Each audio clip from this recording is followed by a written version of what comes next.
Hai semua, Assalamualaikum warahmatullahi wabarakatuh. Perkenalkan, nama saya Bibit Suranti dari Prodi Tadris IPS yang kuliah di IAIN Metro dengan NPM 2201071006. Di sini saya akan menyampaikan hasil dari tulisan esai yang telah saya buat yang berjudul mengenai membangun kesadaran digital pemuda Indonesia berbasis society 5,0 dan terwujudnya generasi emas di tahun 2045. Kita tahu bahwa teknologi mendominasi kehidupan kita sehari-hari. Bahkan contohnya saja seperti kita menggunakan gadget setiap hari itu mendominasi kehidupan kita, seperti memesan makanan lewat online, memesan pakaian lewat online, bahkan apapun sudah bisa melalui online. Bahkan seperti mendaftar ke bank dan lain sebagainya itu bisa melalui online. Nah, telah banyak riset yang dilakukan mengenai hubungan antara generasi milenial dengan teknologi.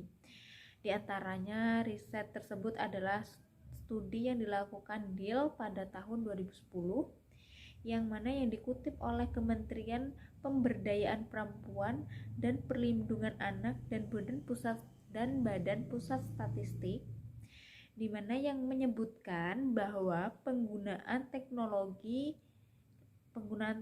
lah yang membedakan generasi satu dengan generasi seterusnya atau generasi lainnya.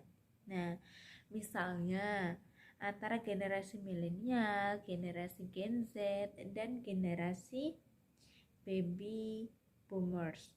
Nah, generasi milenial lebih banyak menggunakan teknologi karena usia keterpaparan mereka dengan teknologi baru lebih mudah dengan generasi lainnya. Jadi, generasi milenial ini adalah generasi yang menciptakan teknologi dan generasi yang mudah sekali terpapar dengan teknologi dan generasi yang sering berkecimpung dalam dunia teknologi. Diharapkan dengan adanya teknologi seharusnya generasi milenial mampu menyaring informasi yang sudah disediakan oleh internet.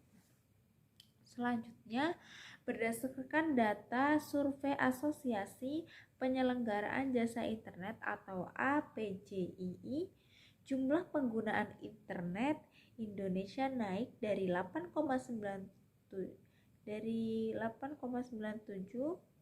dari 171,2 juta pada tahun 2018 menjadi 176,7 juta per kuartal 2 2020.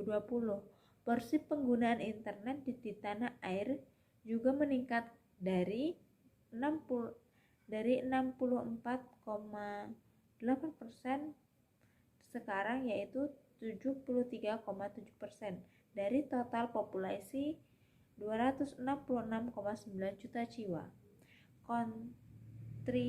Kontribusi terbesar masih di Pulau Jawa, yakni dari 55,7%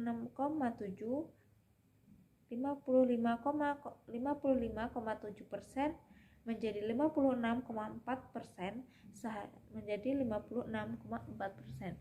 Seharusnya dengan peningkatan tersebut generasi milenial dapat mengolah dan memfilter informasi yang telah disediakan internet. Nah, dua masalah krusial yang menjadi permasalahan bagi generasi milenial yaitu yang pertama,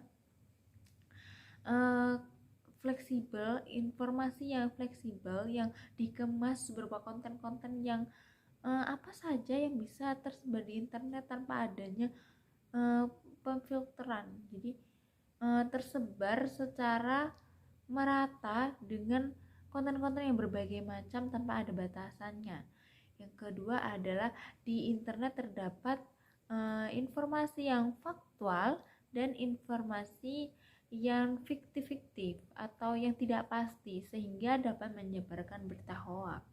Jadi diharapkan kita semua, baik generasi milenial, generasi Gen Z dan seterusnya, generasi selanjutnya mampu menjadikan internet sebagai wadah dan tempat kita semua untuk menyampaikan, menerima, dan membagikan informasi secara fakta dan terintegritas, mampu bermanfaat untuk orang banyak, terutama untuk negeri kita.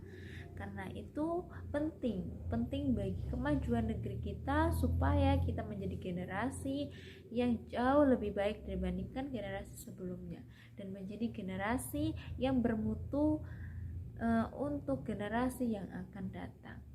Itu saja yang dapat saya sampaikan mengenai esai yang telah saya buat yang berjudul Membangun Kesadaran Digital Pemuda Indonesia Berbasis Society 50,000 demi terwujudnya generasi emas di tahun 2045. Sekian yang dapat saya sampaikan. Saya akhiri. Wassalamualaikum warahmatullahi wabarakatuh.